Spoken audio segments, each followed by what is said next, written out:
अस्सलाम वालेकुम, क्या हाल है? सब खैरियत से हैं? अच्छा भाई, आज की वीडियो में मैं आपको थोड़ा सा यहाँ का जो हॉलीडेज़ का सीज़न चल रहा है, जो हॉलीडेज़ का सीज़न जो स्टार्ट हो गया है और थैंक्स गिविंग, ब्लैक फ्राइडे, इसके हवाले से थोड़ी सी मैं आपको यहाँ के हवाले से आइडिया देने की कोशिश करता हूँ और आपको एक ओवरऑल यहाँ का एनवायरनमेंट बताता हूँ कि किस तरह की सिचुएशन यहाँ पे होती है जब हॉलीडे सीज़न स्टार्ट हो रहा होता है। तो बेसिकली हॉलीडे सीज़न इनका एक तरह से स्टार्ट हो चुका है, क्योंकि जब छुट्टियाँ आती हैं एक साथ, अभी थैंक्स गिविंग गुजरा है, आज जो है वो 25 नवंबर 2023 है, तो आज सैटरडे का दिन है और ये लॉन्ग वीकेंड था हमारा, क्योंकि जो थर्सडे था, थर्सडे को थैंक्स गिविंग डे था। थैंक्स गिविंग डे थर्सडे को आता है, यानी जो लास्ट थर्सडे ऑफ नवंबर होता है उसको थैंक्स गिविंग डे सेलिब्रेट करते हैं ये लोग, ठीक है। और उसके बाद फिर अगला दिन जो है वो ब्लैक फ्राइडे होता है। ब्लैक फ्राइडे यानी जो कल का दिन गुजरा है वो ब्लैक फ्राइडे है, और अभी फिर इसके बाद नॉर्मल जो वीकेंड है आपका सैटरडे संडे, तो 4 दिन की छुट्टियां एक साथ आ गई। तो इसका मतलब ये हो गया कि ये लॉन्ग वीकेंड हो गया। तो लॉन्ग वीकेंड के हवाले से मैं पहले एक वीडियो बना चुका हूँ,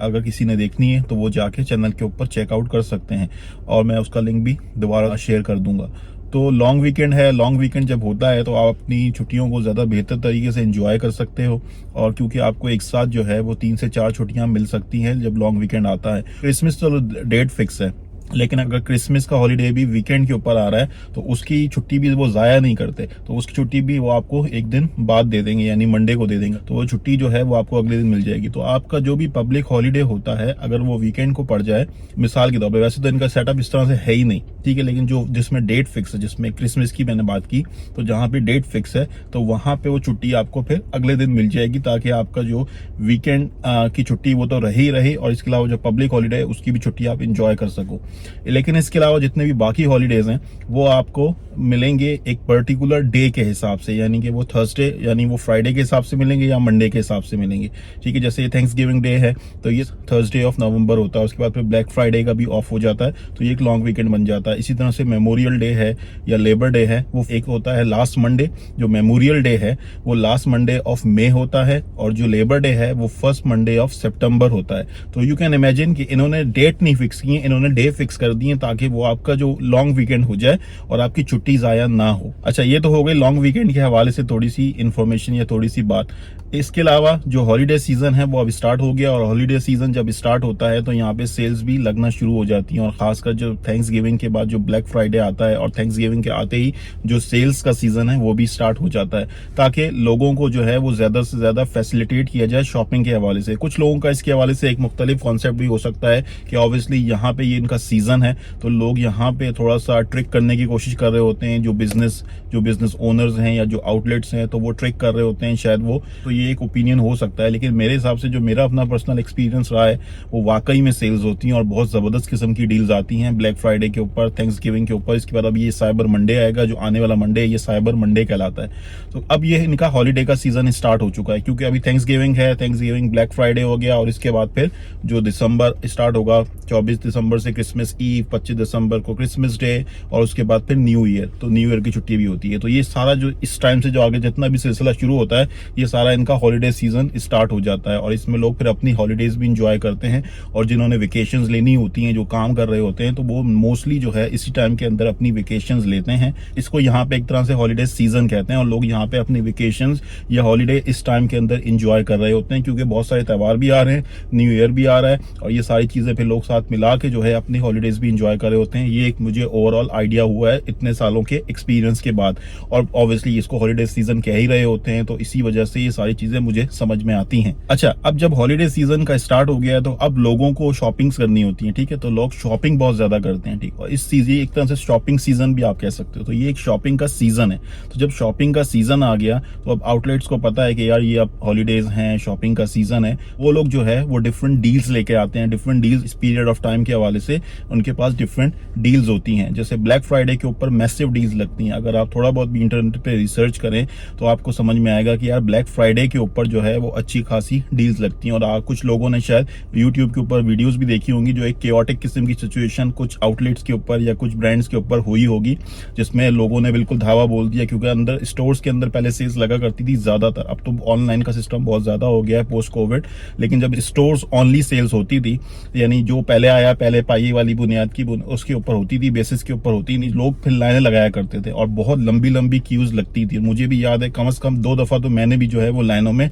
टाइम स्पेंड किया और शायद घंटे स्पेंड किए हैं, क्योंकि बहुत लंबी लाइंस हुआ करती थी और वो आपको ये होता था कि स्टोर के अंदर, ये सेल्स के अंदर ये चीज़ें मौजूद हैं और जो पहले अंदर घुस गया और उसने वो चीज़ उठा ली तो वो चीज़ उसकी हो गई। और फिर ऑब्वियसली जब तक वो सप्लाईज वहाँ मौजूद हैं वही उनको मिलेंगी, जो लोग पहले आके वो ले लेंगे, और उसके बाद जब सप्लाईज खत्म हो जाएंगी तो जो लोग रह गए तो वो रह गए। अच्छा, तो अब ये होता है कि ज़्यादातर चीज़ें ऑनलाइन बहुत ज़्यादा चीज़ें मिल जाती हैं, तो इस दफ़ा ऑब्वियसली और लास्ट ईयर भी मैंने कोई बहुत ज़्यादा स्टोर में जाके कोई बहुत ज़्यादा चीज़ें नहीं मिली और ज़्यादातर शॉपिंग जो है वो ऑनलाइन ही कर ली। और वाकई में ये टाइम पे हम लोग भी ज़्यादा शॉपिंग कर रहे होते हैं, क्योंकि चीज़ें जो हैं वो बहुत अच्छी डील्स के ऊपर लगी हुई होती हैं और बहुत ज़्यादा ऑफ पे लगी हुई होती हैं। इलेक्ट्रॉनिक्स का अगर बात करें, टीवीज़ के ऊपर खासकर, लैपटॉप्स के ऊपर खासकर बहुत ज़्यादा सेल्स होती हैं। इसी तरह से जो कपड़े होते हैं, क्लोथिंग आइटम्स हैं, जैकेट्स हैं या कुछ और बच्चों के कपड़े हैं, तो उनके ऊपर काफ़ी ज़्यादा सेल्स लगी हुई होती हैं। तो तकरीबन मोर और लेस हर चीज़ के ऊपर ही सेल्स होती है। कुछ चीज़ें होती हैं जो हर चीज़ आप नहीं कह सकते कि सेल्स के ऊपर होगी, लेकिन बहुत सारी चीज़ें या बहुत सारे डिफरेंट तरह के आउटलेट्स हो गए, टूल्स के आउटलेट्स हो गए, कपड़ों के आउटलेट्स हो गए,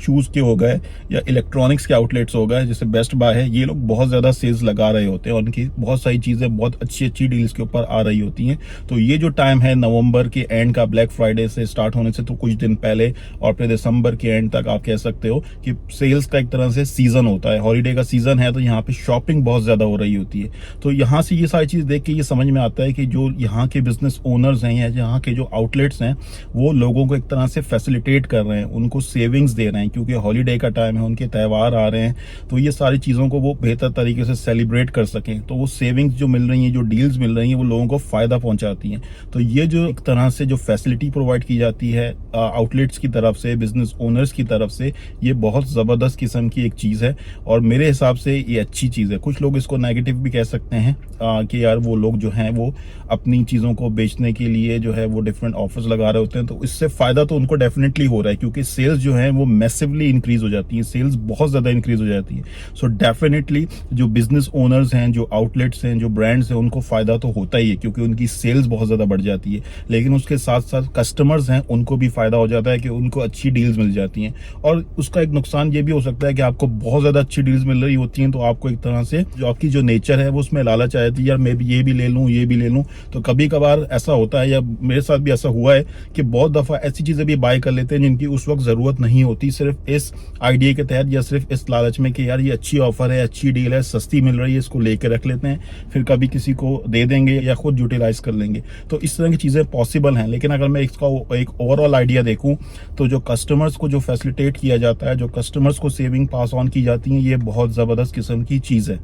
अच्छा, अगर मैं इसी चीज़ को कंपेयर करूं पाकिस्तान के साथ, ठीक है, अगर हम पाकिस्तान में देखें, जब पाकिस्तान में हमारे त्यौहार आते हैं, रमज़ान आता है, ईदें आती हैं, तो आप अंदाज़ा लगा सकते हैं कि वहाँ पे क्या आपको डिस्काउंट्स मिलते हैं, वहाँ पे क्या आपको सेविंग्स दी जाती हैं। रमज़ान में जो फ्रूट के प्राइसेस हैं, सब्जियों के प्राइसेस हैं, उनको लोग बढ़ा देते हैं, उनको लोग एक्सप्लॉइट करने की कोशिश करते हैं, क्योंकि उनको पता है कि लोगों ने ये चीज़ें खानी है रमज़ान के अंदर, इन चीज़ों का इस्तेमाल बढ़ जाता है, तो उनके प्राइसेस भी बढ़ा दिए जाते हैं। तो उल्टा सिस्टम होता है, वहाँ पे ज़ख़ीरा अंदोज़ी भी हो सकती है, प्राइसेस तो बढ़ते ही बढ़ते, हम सब ने एक्सपीरियंस किया है। टमाटर के प्राइसेस, फ्रूट्स के प्राइसेस, अगर वहाँ पे उनको पता है कि यार फ्रूट चाट बनेगा, लोग बनाते हैं फ्रूट चाट, तो फ्रूट के प्राइसेस जो हैं वो भी ऊपर चले जाते हैं। हालांकि प्राइस कंट्रोल लिस्ट जो है वो गवर्नमेंट की तरफ से जारी की जाती है, लेकिन आई डोंट नो कितने लोग उसको फॉलो कर रहे होते हैं और उसके हिसाब से क्या चीज़ें चल रही होती है। यानी जिसको जहाँ मौका मिल रहा है वो उस चीज़ का फ़ायदा उठाता है और गलत फ़ायदा उठाता है, उसको मिस यूज़ करता है, इसको एक्सप्लॉइट करने की कोशिश करता है। तो बहुत ही जो है वो ख़राब किस्म का सिचुएशन आपको नज़र आती है पाकिस्तान के अंदर जब हमारे त्यौहार आते हैं, जब हमारी इस तरह की कोई चीज़ आती है, which is really unfortunate, which is really bad thing. जब मैं यहाँ पे इन चीज़ों को कंपेयर करता हूँ पाकिस्तान के साथ, इसमें तो कोई रॉकेट साइंस नहीं है ना यार, इसमें तो अपने कस्टमर्स को कुछ ना कुछ, अपने जो लोग हैं, अपनी जो आवाम है, उनको आप फैसिलिटेट कर सकते हो। इसमें रिसोर्सेज की कमी का तो कोई ताल्लुक नहीं है ना, इसमें तो नीयत का ताल्लुक है ना। अगर आपकी नीयत अच्छी होगी कि मैंने लोगों तक फ़ायदा पहुँचाना है, लोगों को बेनिफिट्स देने हैं, ये हमारे त्यौहार हैं, इसमें हम लोगों का फ़ायदा करें, लोगों के लिए अच्छा करें, तो हम अपने तरफ से जो कर सकते हैं वो हमें करना चाहिए। लेकिन इसका उलट होता है, तो ये जो सिचुएशन वहाँ नज़र आती है आपको, उसके कंप्लीटली डिफरेंट सिचुएशन आपको यहाँ यूएसए के अंदर देखने को मिलेगी। अल्लाह करे हमारे यहाँ भी कुछ चीजें बेहतर हो जाएं और लोगों को समझ में आ जाए, लोगों की नीयत बेहतर हो जाए और लोग जो है, जो बिजनेस ओनर्स हैं, रिटेलर्स, होलसेलर्स हैं, वो अपने कस्टमर्स को भी फायदा पहुंचाने की नीयत से काम करें और उनको भी कुछ फायदा आगे पास ऑन करें। ठीक है भाई, तो होपफुली आपको थोड़ा बहुत आइडिया हो गया होगा यहाँ का क्या माहौल होता है इस सारे सीजन के अंदर, नवंबर दिसंबर के अंदर, और यहाँ का जो एक हॉलीडे का जो स्ट्रक्चर है या जो आपकी लॉन्ग वीकेंड का स्ट्रक्चर है वो किस तरह से है। ओके भाई, thank you very much, good bye. फिर इंशाल्लाह किसी और वीडियो में आपसे मुलाकात होगी। गुड बाय, अल्लाह हाफिज।